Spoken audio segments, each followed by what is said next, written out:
አርእስተ ዜና። በፋኖና በህዝቡ መካከል ቅሬታን የመፍጠር ተልዕኮ ይዞ በዝርፊያ ድርጊት ተሰማርቶ የነበረ ግለሰብ በፋኖ ቁጥጥር ስር ዋለ። ግለሰቡ ዝርፊያውን የሚፈጽመው በፋኖ ስም እንደነበር የተገለጸ ሲሆን በመጨረሻም በፋኖ እጅ ከፈንጅ ተይዟል። ግለሰቡ የወረዳው ብልጽግና ቡድን ተልዕኮ እንደሰጠው የገለጸ ሲሆን የወረዳው ብልጽግና ቡድን በርካታ ግለሰቦችን በማደራጀት በፋኖ ስም እንዲዘርፉ በየአካባቢው እንዳሰራጨም ጥቆማ ሰጥቷል። ዝርዝር መረጃ ይዘናል፣ ታደምጡታላችሁ።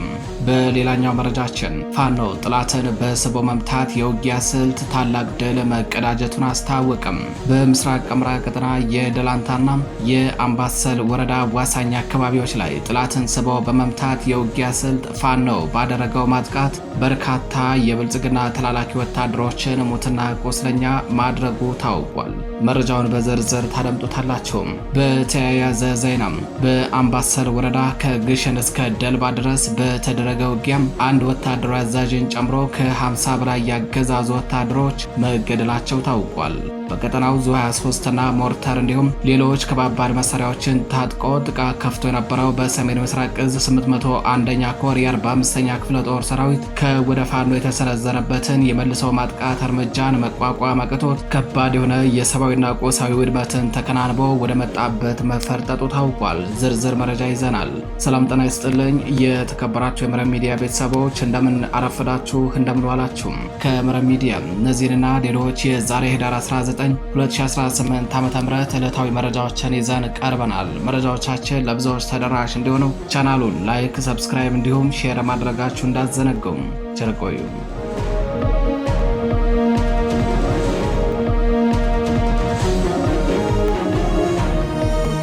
ቀዳሚ ወዳደረግነው መረጃችን አለፍን። ፋኖ ጥላትን በስቦ መምታት የውጊያ ስልት ባደረገው ማጥቃት ድል መቀዳጀቱን አስታወቀም። በምስራቅ አማራ ቀጠና በደላንታና በአምባሰል ወረዳዎች አዋሳኝ አካባቢ ልዩ ስሙ ተሬ ተብሎ በሚጠራው አካባቢ ጥላትን ስቦ በመምታት የውጊያ ስልት ፋኖ ባደረገው ማጥቃት በርካታ የብልጽግና ቡድን ተላላኪ ወታደሮችን ሙትና ቁስለኛ ማድረጉን መረብ ሚዲያ ለማረጋገጥ ችሏል። በአማራ ፋኖ ብሔራዊ ኃይል ምስራቅ አማራ ቀጠና ምኒልክ ዕዝ በቅርቡ በኮር ደረጃ ከተዋቀረበት ዕለት ጀምሮ ከወትሮ በተለየ ሁኔታ በጥላት ላይ ከባባድ ጥቃቶችን በመሰንዘር ታላላቅ ድሎችን እየተቀዳጀ የሚገኘው የደጋው መብረቅ ኮር ትናንት ህዳር 18 2018 ዓ.ም ከረፋድ ጀምሮ እስከ አመሻሹ በተሬ ቀጠና ባደረገው ተጋድሎ በጥላት ላይ ከባድ የሆነ የሰብአዊና ቁሳዊ ኪሳራ ማድረስ ችሏል። በትላንቱ ውጊያ ፋኖ የጥላትን ኃይል ወደ ተሬ ቀጠና ስቦ ካስገባው በኋላ ነው መውጫ መግቢያውን በመዝጋት ማጥቃት የጀመረው የተባለ ሲሆን በዚህም በርካታ የጸረ አማራው ብልጽግና ቡድን ተላላኪ ወታደሮች ሙትና ቁስለኛ ሲደረጉ፣ ቀሪዎቹ ደግሞ ትጥቃቸውን እየጣሉ ወደ ተንታ ወረዳ መፈርጠጣቸውን መረብ ሚዲያም ከደጋው መብረቅ ኮር ህዝብ ግንኙነት ክፍል ለማረጋገጥ ችሏል። በተሬ ቀጠና በርካታ የጥላት አስከሬን በየአርሶ አደሩ ማሳ ወድቆ እንደሚገኝም ነው የተገለጸው። በተያያዘ ዜና በአምባሰል ወረዳ ከግሸን እስከ ደልባ ድረስ በተደረገ ውጊያ አንድ ወታደራዊ አዛዥን ጨምሮ ከ50 በላይ ያገዛዙ ወታደሮች መገደላቸው ታወቀም። በቀጠናው በዙ 23 እና በሞርተር እንዲሁም በሌሎች ከባባድ መሳሪያዎች ታግዘው ጥቃት ከፍቶ የነበረው በሰሜን ምስራቅ እዝ 801ኛ ኮር የ45ኛ ክፍለ ጦር ሰራዊት ከወደ ፋኖ የተሰነዘረበትን የመልሰው ማጥቃት እርምጃን መቋቋም አቅቶት ከባድ የሆነ የሰብአዊና ቁሳዊ ውድመትን ተከናንበው ወደ መጣበት መፈርጠጡ ተገልጿል።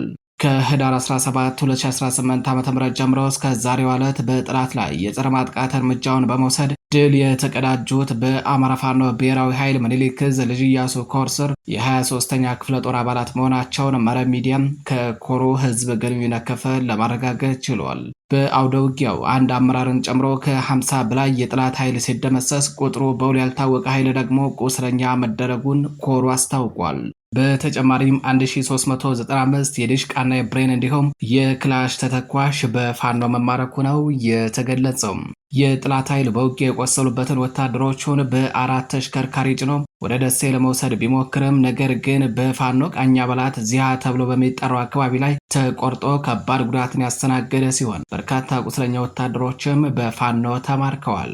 የፋኖ አባላቱ ለተማረኩ የጥላት ወታደሮች የሕክምና አገልግሎት እየሰጡ ሲሆን በውጊያ የተገደሉ የጥላት አስከሬንን ደግሞ ስርዓተ ቀብራቸውን እየፈጸሙ ማርፈዳቸውን በምኒልክ ዕዝ የልጅ ኢያሱ ኮር በህዝብ ግንኙነት ክፍሉ በኩል ለመረብ ሚዲያ በላከው መረጃ አስታውቋል። የተከበራቸው የመረብ ሚዲያ ቤተሰቦች ወደ ሌላኛው መረጃችን አለፍን። በፋኖና በህዝቡ መካከል ቅሬታን የመፍጠር ተልዕኮ ይዞ በዝርፊያ ድርጊት ተሰማርቶ የነበረ ግለሰብ በቁጥጥር ስር ዋለ።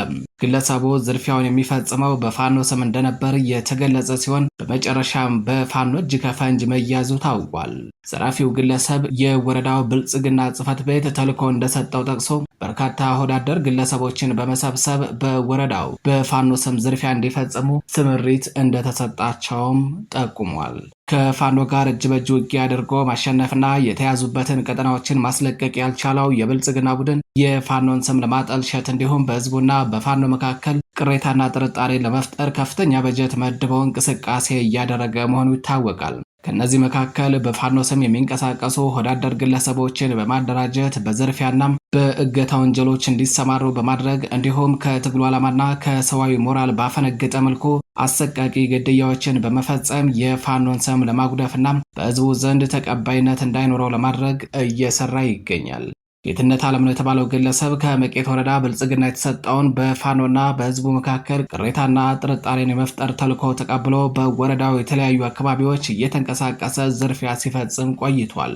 ግለሰቡ በሰሜን ወሎ ዞን መቄት ወረዳ የ013 ቀበሌ ነዋሪ እንደነበረና የወረዳው ብልጽግና ተልዕኮውን ከሰጠው ቀን ጀምሮ በወረዳው የተለያዩ ቀበሌዎች እየተንቀሳቀሰ ፍየልና በግን ጨምሮ ሌሎች የቤት እንስሳቶችን እንዲሁም የተሰጣ ልብስና የምግብ እህል ሲዘርፍ እንደነበር ነው ቃል በቃል የተናገረው። ግለሰቡ በመጨረሻም የአንድ አርሶ አደርን ፍየሎች የሰረቀ ሲሆን ንብረቱ የተሰረቀበት አርሶ አደርም ለፋኖ በማመልከቱ የፋኖ አባላት ባደረጉት የተጠናከረ አሰሳ ወንጀለኛውን እጅ ከፈንጅ በቁጥጥር ስር እንዳዋሉት መረብ ሚዲያ ከአማራ ፋኖ ብሔራዊ ኃይል ምኒልክ ዕዝ ጄኔራል አሳምነው ጽጌ ኮር ስር ከሚገኘው ከውባንታ ባተ ክፍለ ጦር ለማረጋገጥ ችሏል። በዝርፊያው ድርጊት ተሰማርቶ ባለበት በፋኖ ቁጥጥር ስር የዋለው ግለሰቡ በየአካባቢው እየዞርኩ አርሶ አደሮችን ፋኖ ነኝ ገንዘብ አምጡ ብዬ ሳስገድድ የእኛ ፋኖ እንዲህ አያደርግም የሚል ምላሽ ነው የሚሰጡኝ ሲል ተናግሯል። ብልጽግና ተልዕኮ ሰጥቶት የነበረው ግለሰቡ በአሁን ሰዓት በቁጥጥር ስር ውሎ በውባንታ ባተ ክፍለ ጦር የህግ ክፍል ጉዳዩ እየታየ መሆኑን መረብ ሚዲያም ከክፍለ ጦሩ ህግ ክፍል ኃላፊ አርበኛ አንደበት በየነ ለማረጋገጥ ችሏል። የተከበራቸው አድማጭ ተመልካቾቻችን ወደ ሌላኛው መረጃችን አለፍን።